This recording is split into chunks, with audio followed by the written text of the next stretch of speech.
Chillsport levels Fanda. Simuzirai pano pa Chillsport. Tirikubva kuno Chillsport kuenda kunobata Buddhism. Chillsport ndima akatisimudzira kubva kulevels naFanda naChillsport. Ndiri kuenda kunobata Buddhism kubva ndasvika kuna Fidel. Mangoma tinokufaisa mangoma nemufana wangu Tiksen. Madhara ndlovu ndinotisimudzira kuti zvedu zvienderere kumberi. Kufaisa mangoma hapana notimisa zvedu zviri kutofaya. Vemadhisi tichavakuwadza gore rino, isusu hatisi kutombodhisa. Mangoma tisi tinofaisa nekuti hatisi kudzora vabheki.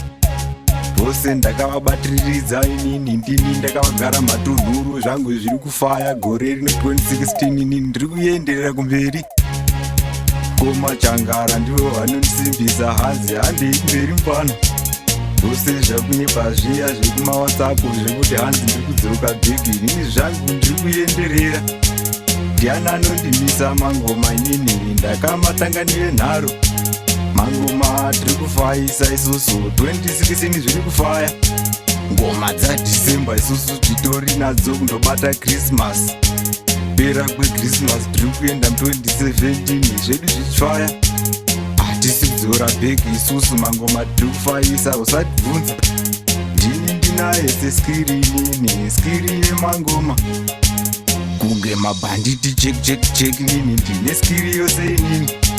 Tisu tinese isusu maskiri kundobata Chillsport. Chillsport tiri kubvira kuno isusu tiri kuenda kundobata Buddhism.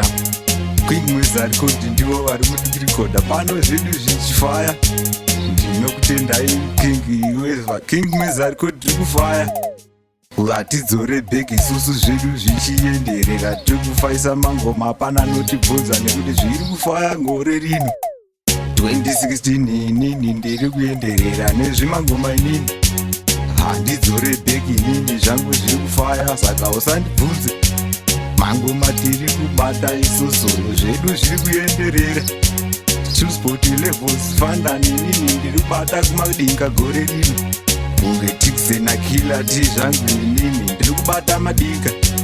Kunge Kirembi inini ndinobata mupana usandijairira. Ndakavagara matunhuru gore rino zvangu zviri kufaya. Inini ndinonzi Nyashara Manyalosi kana ndinonzi Manyalosi inini side rangu ndiri kundururani. Platinum Prince Confused rambai tichifaisa mangoma musadzore bheki. Saka ndiri kukufaisa iwe mufesi wangu Jose tiri kuenderera usandijaidzi. Ndivudze zvakanaka nezvakashatu inini ndigare ndatoziva. Saka Chillsport levels Fanda ndiri kubiga inese usadzore bheki Buddhism. Saka chero zvikara basa zviri basa reriko tisi tiri kukwejenyura zvinhu kundororani. Samire kuti koda misa ipapo.